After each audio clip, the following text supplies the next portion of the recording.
So this is a SPAD. And America's ace of aces, Eddie Rickenbacker, flew one of these in World War I. Before he learned to fly, Eddie Rickenbacker was a race car driver. I think he had 26 victories in one of these airplanes. He also went on to be president of Indianapolis Motor Speedway and I think president of American Airlines. He was also a close friend of Smokey Yunick's.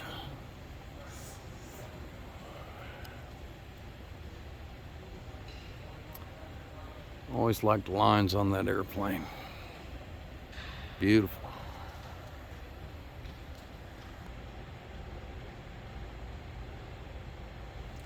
Alright, so a lot of people today don't realize that Ford was actually in the airplane business starting in the mid-1920s, I believe.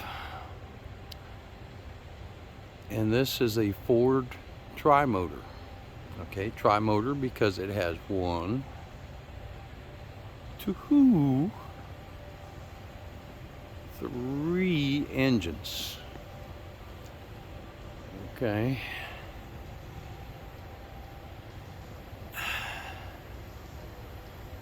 And this was actually the first, if I'm not mistaken, this was the first commercially viable commercial airplane for transporting people.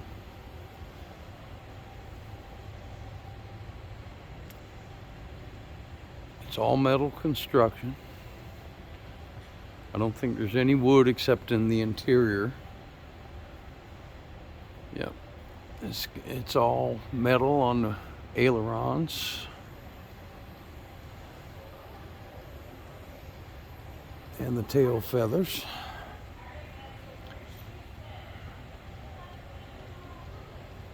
During World War II, Ford built a large number of the B-24 bombers close to Detroit. Man, that's just, look at this. This is beautiful. Just yards and yards of corrugated aluminum.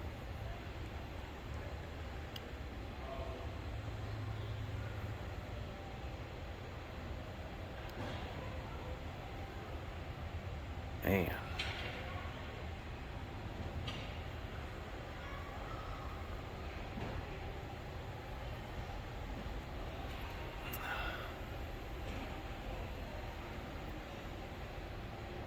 And y'all bear with me, like I was saying in a previous video, I was up all night. I drove from Charlotte to here. I currently had about 2 hours of sleep, but there's no way I was going to get close to this place and not come visit. What is this? Oh, okay. So we see the motorcycle. All right, this is an Excelsior Henderson motorcycle, or Henderson Excelsior. Okay, and the thing to note is the inline 4-cylinder engine. Okay, which, let's see, does it say? 79 cubic inches. The motorcycle could do 100 miles an hour. 40 horsepower. Now we look here at this airplane. This is a float plane. And lo and behold, what do we got? It's an Excelsior. It's a Henderson Excelsior engine. It's been modified to go in the airplane.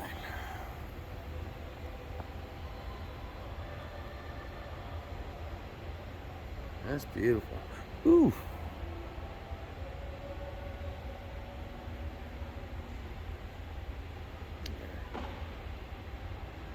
Details about the airplane right there.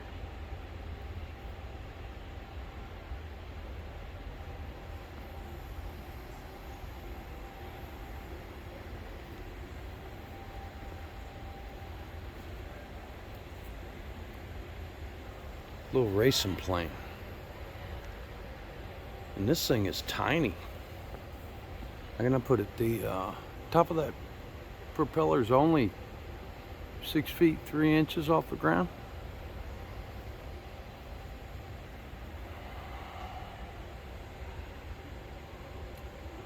Y'all can pause the video and read all this descriptions.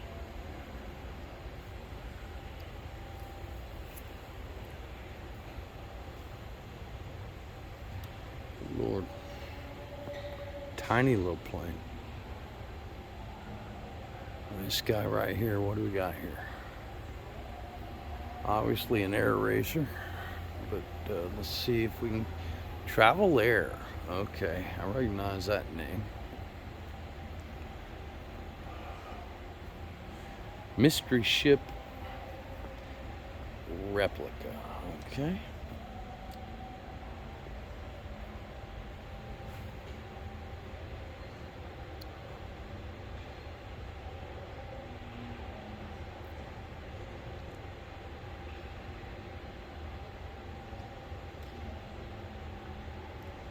Beautiful.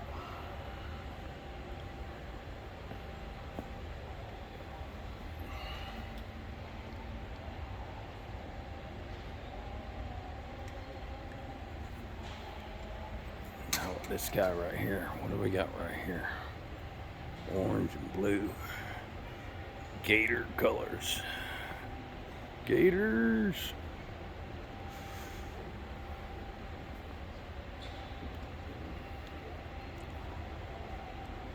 I don't see any notes on this one. Oh, here it comes. Here it is.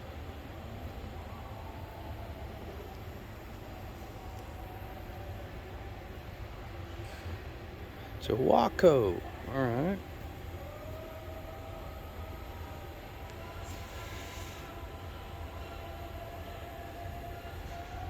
Let's get that glare out of there. There's even some kind of a one of them code things. You got kiddie rides at the zoo too. It's actually, well, I got here about 10 o'clock. Oh, got some folks out riding.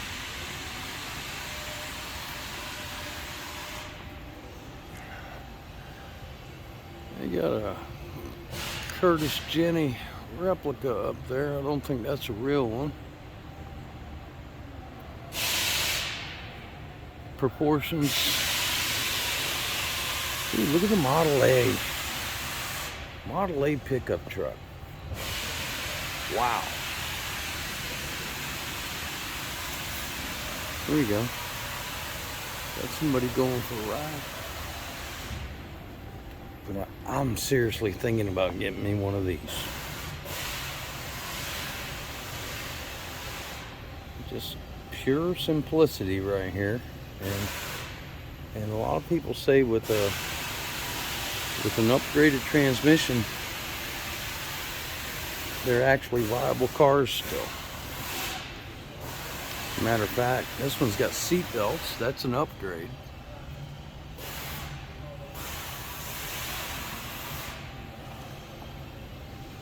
Wow.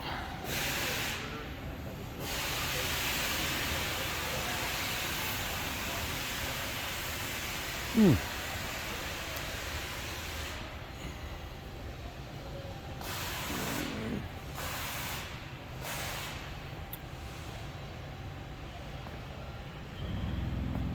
right, we got another Waco here.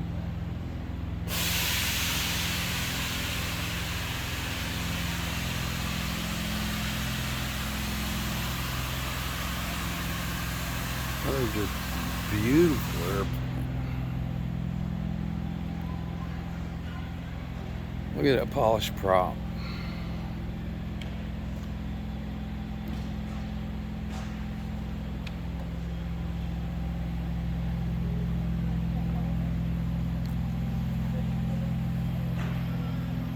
A couple of smaller airplanes hanging from the ceiling there. Oh, got a wing walker hanging off of one.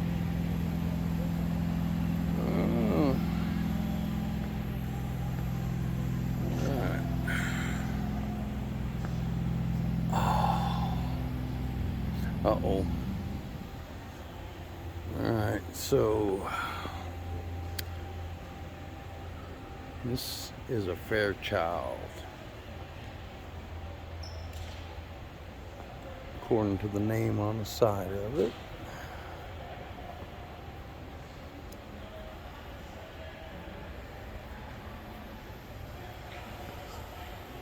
There we go. Use my shadow to get the glare off of it, or some of the glare off of it.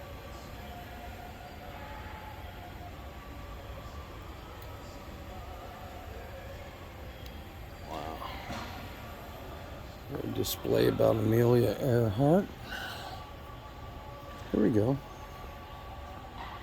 Curtis Robin.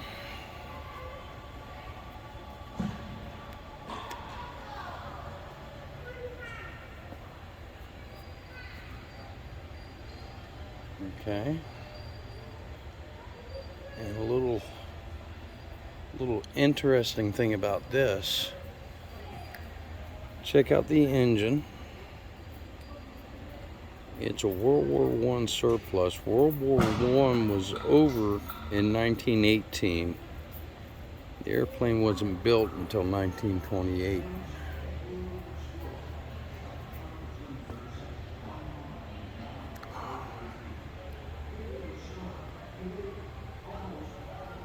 So that engine was 10 years old before it was ever installed in anything. It's the same engine that I believe the Curtis Jenny had, which was used to power, used to train pilots during World War I and a little bit after.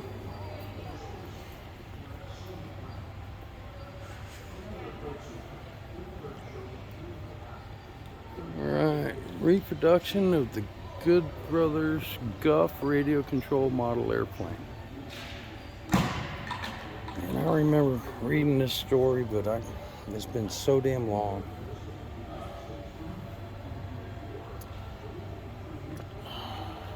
But they were the first ones to do radio controlled airplanes. B-25 Mitchell.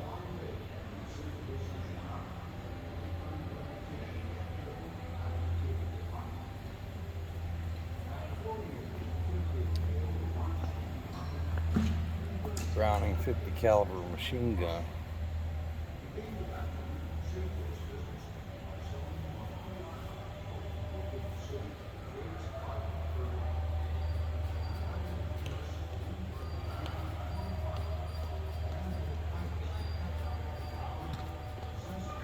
You know what?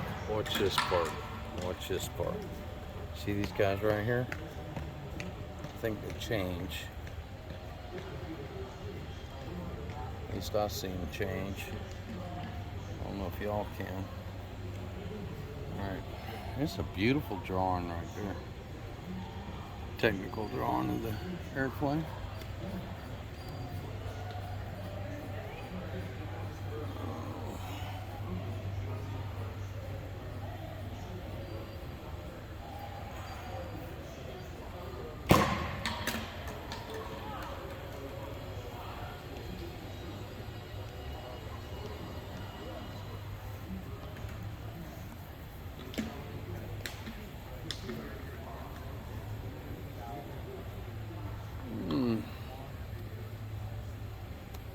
So you might have some kind of a interactive thing going on here.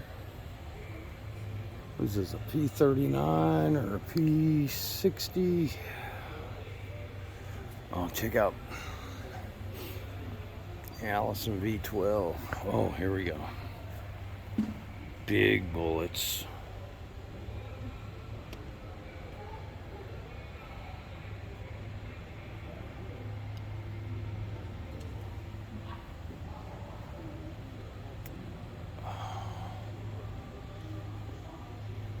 So that's probably the engine that's in this airplane. All right, the interesting thing about this aircraft is the engine, even though the propeller is in the nose, the engine is behind the cockpit. There's a shaft that goes between the pilot's legs and connects the propeller to the engine. I don't know if I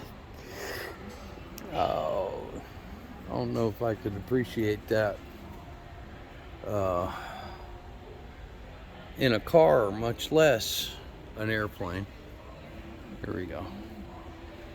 Having a drive shaft between you. Of course, the drag racers used to do that.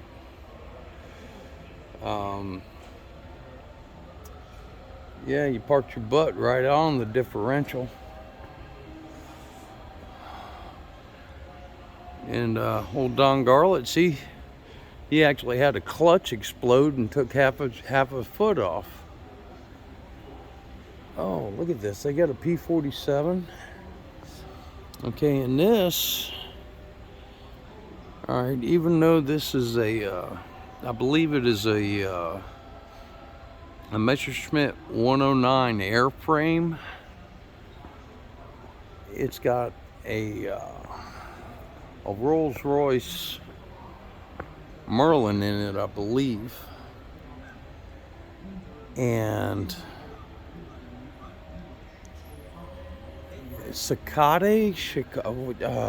here.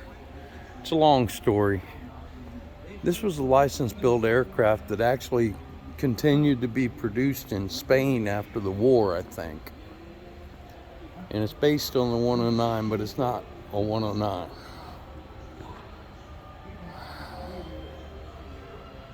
Here we go.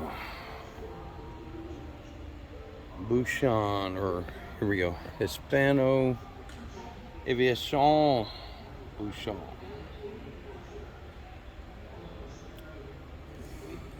Here you go. Here.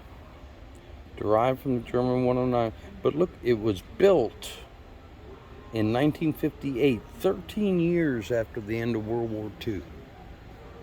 That's amazing.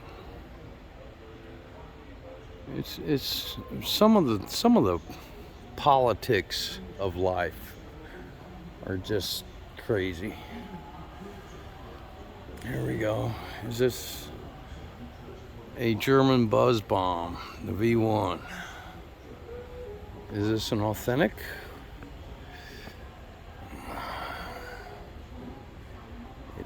On loan from the National Air and Space Museum. That makes me think that that is an authentic B1 buzz bomb. Okay, now check out the P47. Okay. If I'm not mistaken, this is a P47 Thunderbolt. And it was a big, heavy airplane.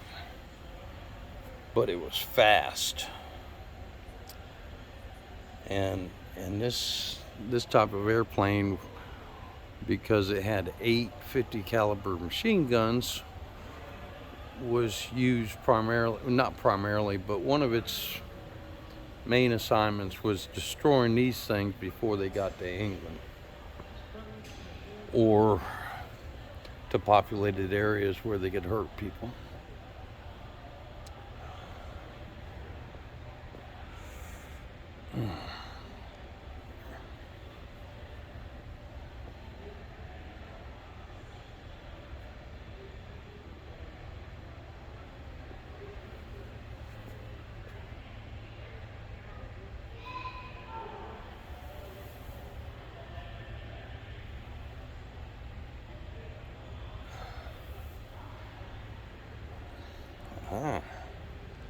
High velocity aerial rocket. God, I hope I got enough memory in this phone.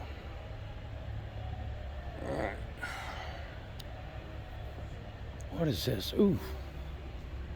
Prototype that never made it into production, I think. This is a rare beast right here now. XP55.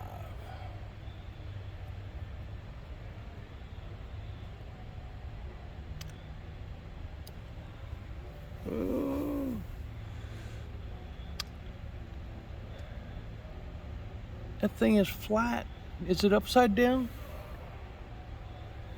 I think it's upside down. Oh, he must have bailed out.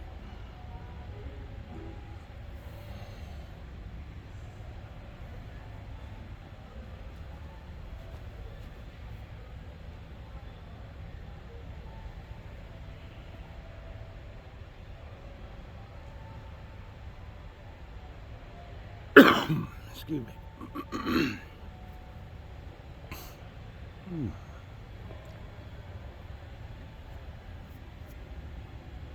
Pusher power plant propelled prototype. Okay.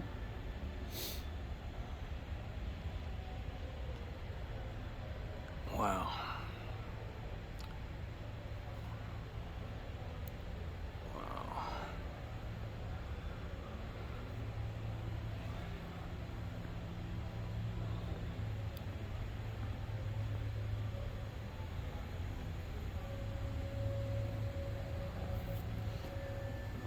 This place is awesome.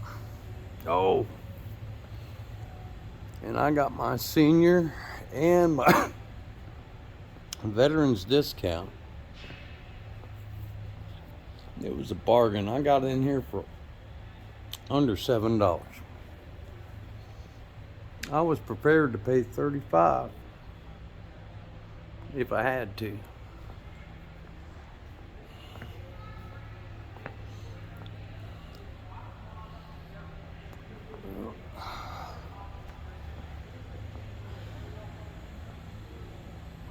Skyhawk.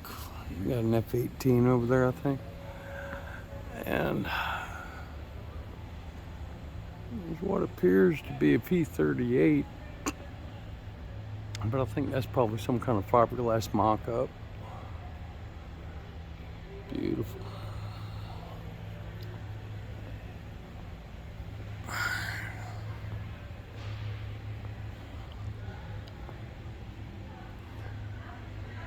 All right, guys, I think we're gonna go ahead and end this one. I'm gonna keep walking around, but arms getting tired. Well, here, maybe we'll Huey Cobra. And it just amazes me that these things are so old, they're in museums now. Of course, they were brand new when I was in the Air Force. That's been 40 years. I can't, oh, now I'm depressed. Finding everything? Yes, sir. Yes, sir. Having a good time. Thank you. F8 Crusader. But check this out. Oh, here it is.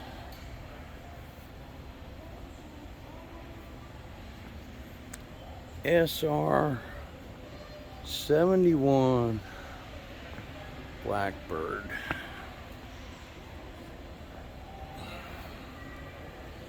And I can almost guarantee you there's still, that thing's probably still making puddles. All right. Oh, that's somebody's spacesuit.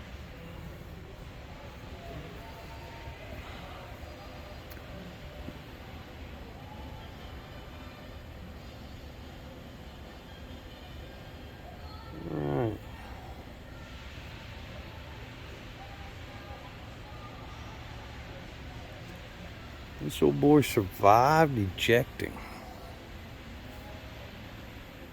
Only 10 guests at a time.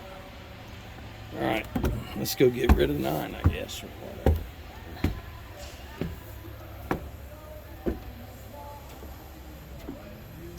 Oh, this is amazing.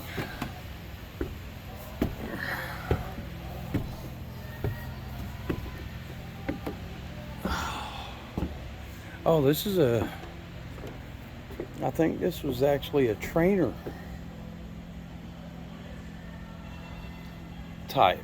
Okay, this airplane usually carried 2 people. All right, the pilot, but then there was a systems operator that sat behind him. This cockpit was actually for an instructor to show the pilot how to fly. So here.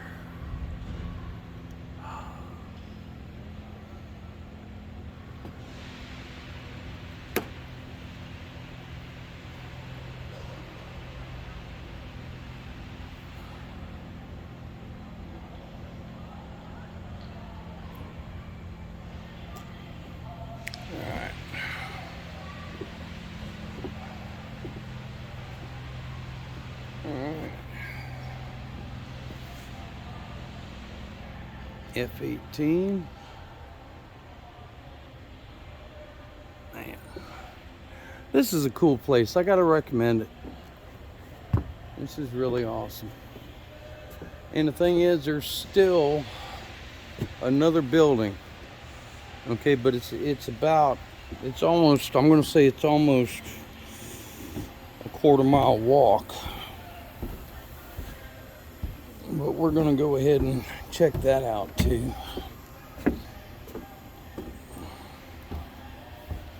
What we got going on here?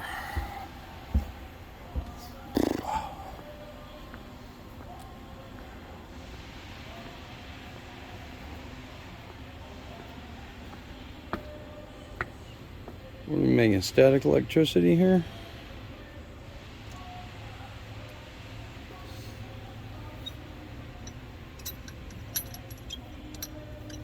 I'm not seeing nothing move. Oh, we have some. Releasing a stored electrical current induces 2 opposing magnetic fields. Oh, okay. They're going with eddy currents and all sorts of stuff. Alright. It looks like they got some kind of a flight simulator deal there.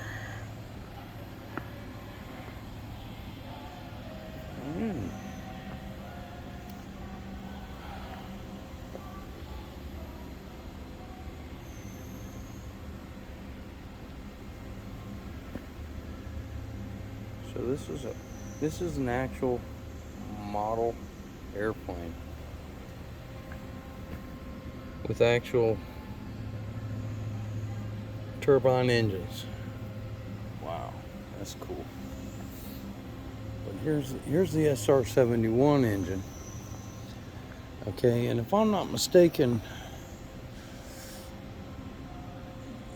it's a turbine engine, but when it gets to like operating, what am I trying to say, velocity,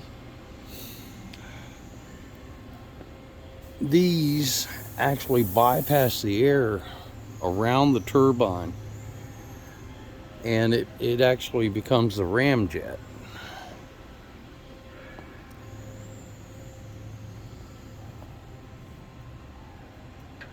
Yeah, that's amazing. I can even touch that. This stuff was so classified when I was in the service.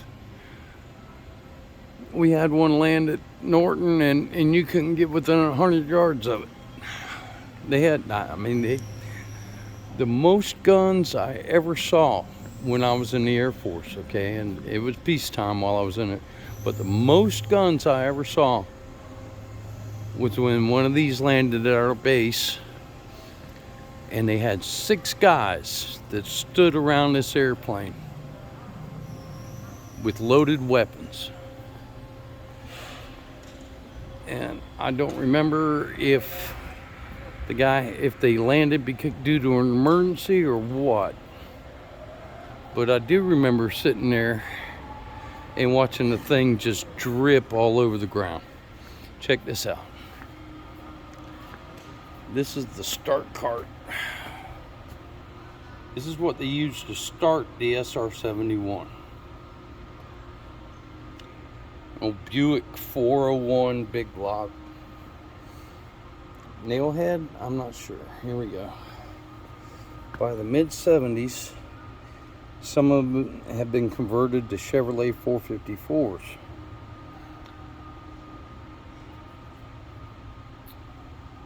It was almost universally referred to as a Buick. Alright. Hey man, I need the Buick. Okay. Here you go.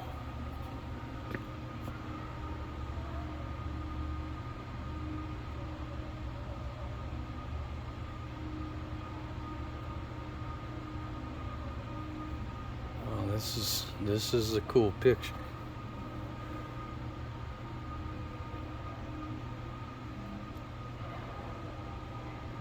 So I guess that's a photograph of every SR71 in one place. Very cool.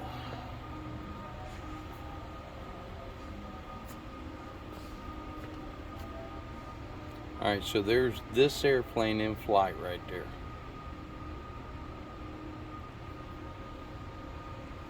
And man, this is a big airplane.